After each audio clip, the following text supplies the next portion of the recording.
let's do this.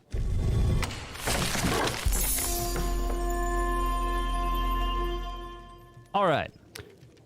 Oh wait, I don't know what. Yeah, you go ahead. I don't know what I'm doing. No, you go ahead and go. No. This is good. This is good. Go with it. Let's go. I feel with uncomfortable now. You just need. I feel like that guy who accidentally put the spotlight on the wrong speaker at a convention, and the guy's just standing there looking around like, what? it.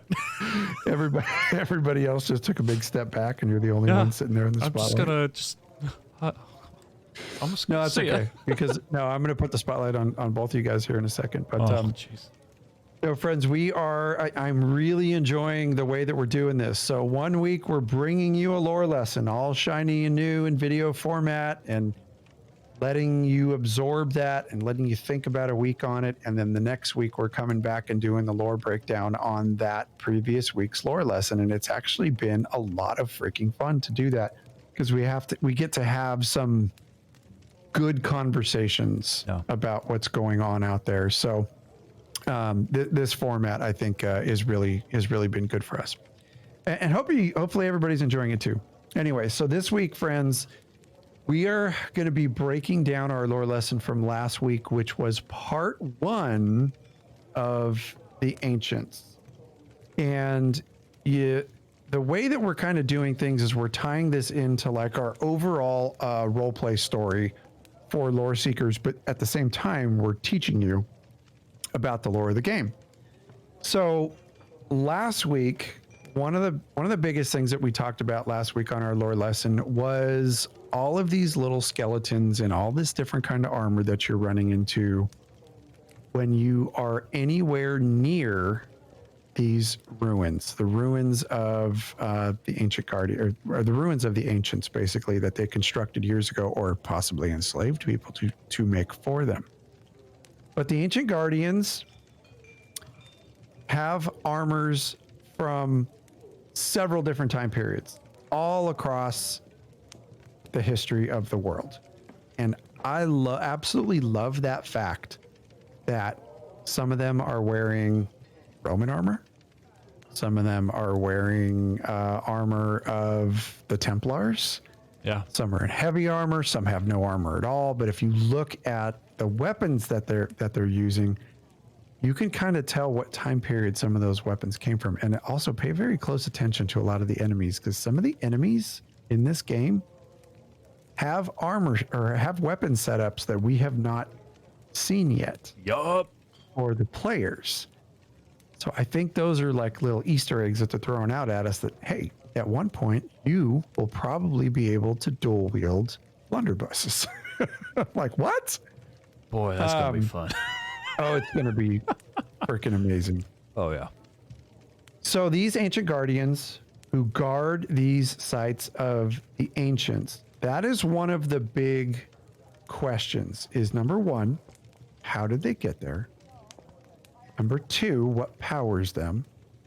And number 3, what are they protecting? How were they set in motion to be able to be eternal servants? How can you cut one in half and it dies and respawns with an upper torso and it still comes after you?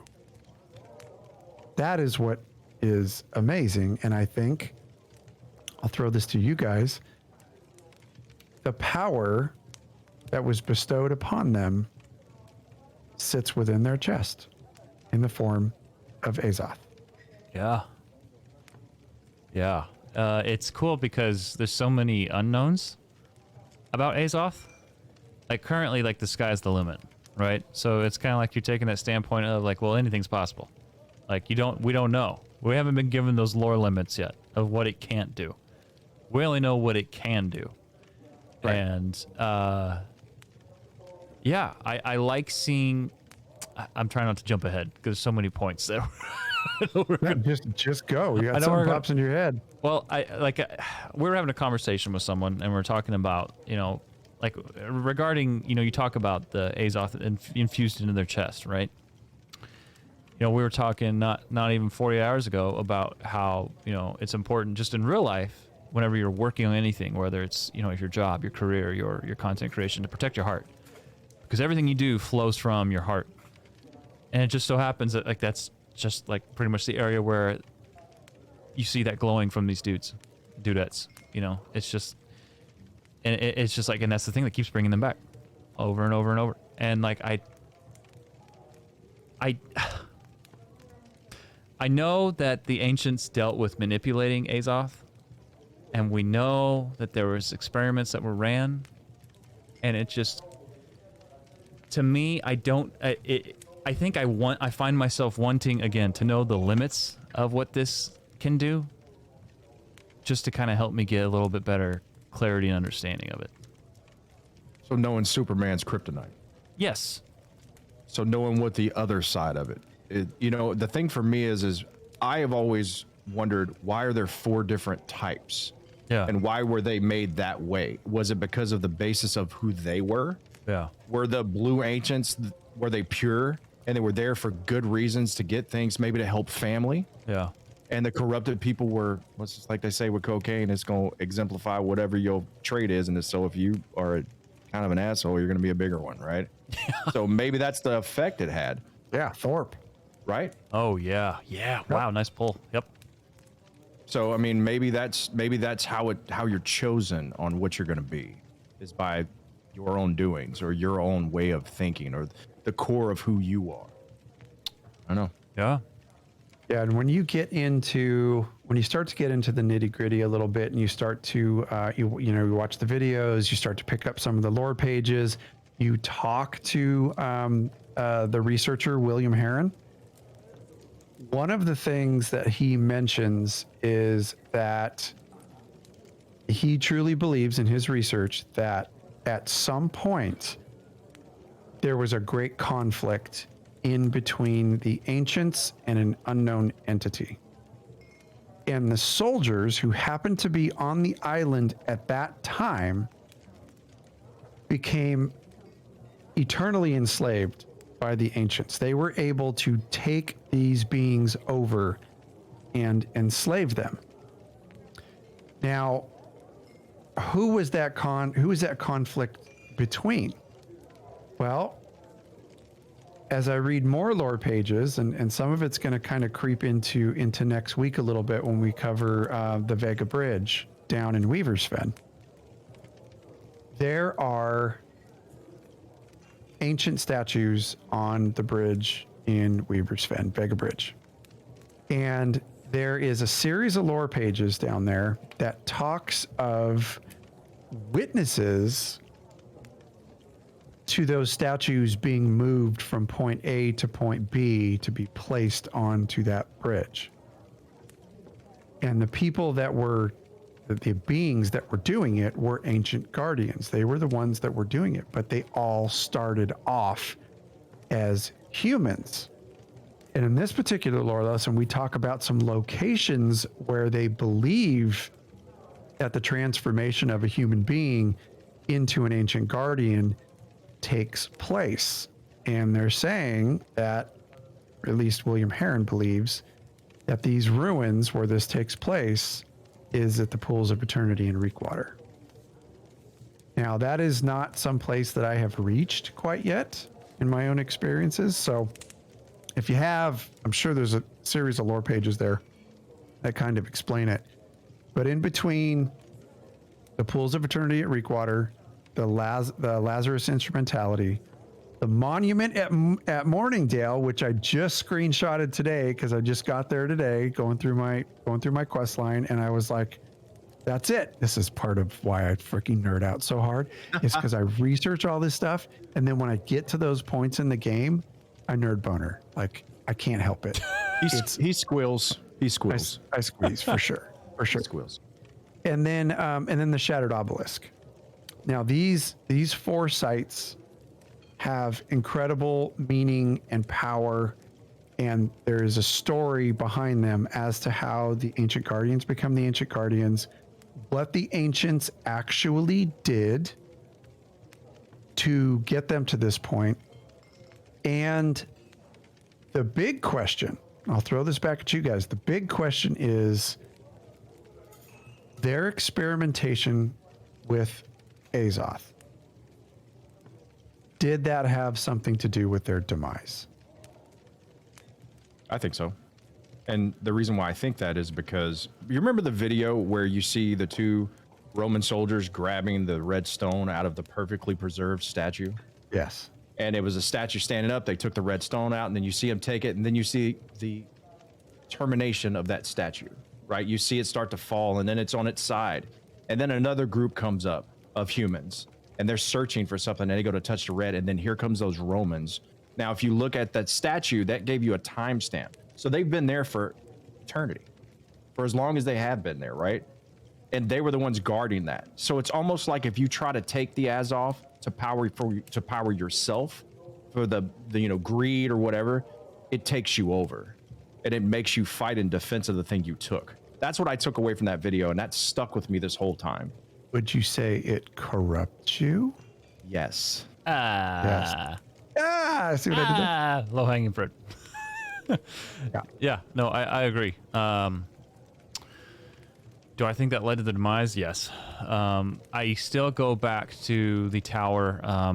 What's its name? The explosions frozen in time. Shattered Obelisk? Thank you, Shattered Obelisk.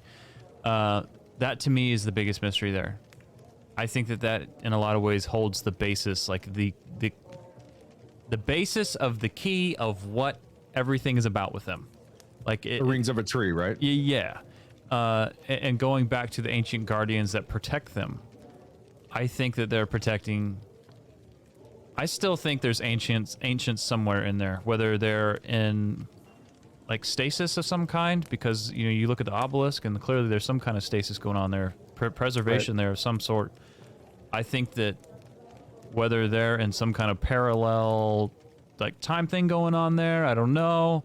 But I feel like genuinely they are protecting them. Like somehow the ancients they're not completely wiped out, but I just don't understand why else the ancient guardians would be standing there protecting something that's nothing, Right. Yeah, I really believe that this is kind of my theory. My theory is that the ancient guardians are protecting those ancient sites of power from people who would come in with ill intent, because they know the power of Azoth when it's used for dastardly deeds. Somebody has ill intentions. I believe this. I'm going to take this into another IP here, but you know how like a Sith in Star Wars, a Sith accessing the Force as opposed to a Jedi accessing the Force. A Jedi would access the Force and have control over their emotions, right? Where a Sith, like, they're fueled by their emotions. Yeah. They let their emotions go. So you look at, and I remember the one particular point in one of the movies where Rey is super mad. She's a Jedi, right? She's on the light side. She's super angry. Spoilers? And spoilers. She unleashes this force lightning out of her freaking hand that blew my mind. And I was like, oh my God, like that's the dark side in her releasing the power that she has. So transitioning back to New World and the Azoth and the Ancients, I truly believe that the Ancients put the Ancient Guardians in place to protect those sites of power because they know what the Azoth and what that power is capable of in the wrong hands. Could see that. I mean, they're eternally bound to that, as far as we know. The experiments that the ancients ran on taking the humans that were there, around there, like that, at least that was discussed, and basically turning their followers into eternal servants. Like that whole. This is where it gets kind of foggy for me, because there's so many unknowns about things. I look forward to seeing how it all plays out, how the ending solidifies. And what if Azoth is the fountain of youth, but it's not the eternity of living that you get to choose what you have, right? So yes, you come to this island for that eternal, but maybe the eternal you want is not what you're seeking. Now you are a victim of your own greed or wants, right? And now you do have eternity. You cannot perish, but you also cannot leave. And you have to defend the one thing that you wanted to take for yourself. What if that's a concept, right? Because they're all searching for that I feel like that's the thing, right? Like with Isabella, she was coming there to try to find something to be able to free her father and her brothers, right? She's looking for that fountain of youth or something that gives her the ability to be strong enough to do that, right? So maybe this is the eternity you get for looking for that, because it's not something you should have as a mortal. Right. So then you become a servant to it, and you don't control anything, it controls you. And my last thing is, why are the lost the only ones that are not civilized? Because the other three are. You cannot tell me the corruption and the earth people are not civilized, because they are. They communicate, they talk to you, Yeah. they use tactics that are different. They're not frailing. I want to know why the lost is different from the other three. Were they the worst? Really good point. Were they the most evil, the most demonics, and so they were taken to that level and made brainless? I don't know. I wonder if it has something to do with the Tempest. The whole, like it just, I don't want to get too much, but it just, like, I wonder if there was choices about what they like. This is what they received. This is what they received. Like if you were to put A, B, and C, each getting a different kind of, I don't know, like a result of something, or like some form of damnation. Like I don't know. But yeah, that's a really good point. Why are they different? That's cool. We will definitely be dedicating an entire lore lesson to all these different baddies, including the Lost.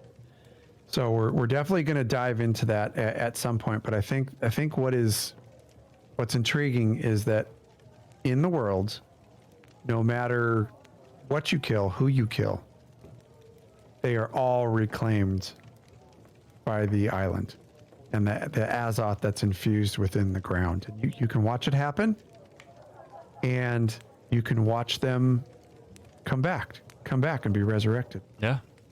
And I love the fact that they have tied that into the overall story.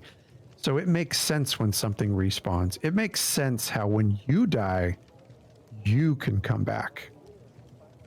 You know what I mean? It makes sense how you can travel from point A to point B using the properties of the Azoth. And I think the key to the Ancients is most definitely the Azoth. And next week, when we put our lore lesson out for next week, we're diving further into how the Ancients were overtaken, who overtook them, because it's out there. It is out there in those lore pages. So I think it might surprise a lot of people to see what actually happened in that struggle between the Ancients and their demise, the people who caused their demise. I don't necessarily think that the Ancients are good or evil. I think they were driven by purpose. Okay. So, well, I look forward to seeing how it wraps up. I wanna leave this with a couple thoughts that I'm seeing in chat. Number one, Gone Crazy back soon. What if they're all the same regarding the lost, the corrupted and all that? What if they're all the same, just different points in the process? Another one from Master Conniff, the lost, the ancients, the corrupted. Kind of like the Marauders, the Syndicate, the Covenant. History repeats itself. Just the next batch. saying. Yep. The next batch. Yep. And then there was, I'm sorry, go ahead. I was going to say, could that have something to do with the fact that as your main story, which we won't spoil much if you haven't gone through too much of it, but the fact that the Soul Wardens are being rebuilt, basically, and there is an underlying need to bring the factions together. Yeah. That's cool. Yeah. Oh, well, we'll find out more future episodes, gentlemen. Yes. That was fun. It was a fun discussion. I like that. It really makes you, it really picks your brain. It really makes you think. Yeah. I want to keep talking. I'm not going to lie. After what you just said, I have an idea. We need to talk after this. Just saying. We will do that. Let's bring that into part 2. Absolutely. Seekers of lore. This is what we're about. We dig this stuff.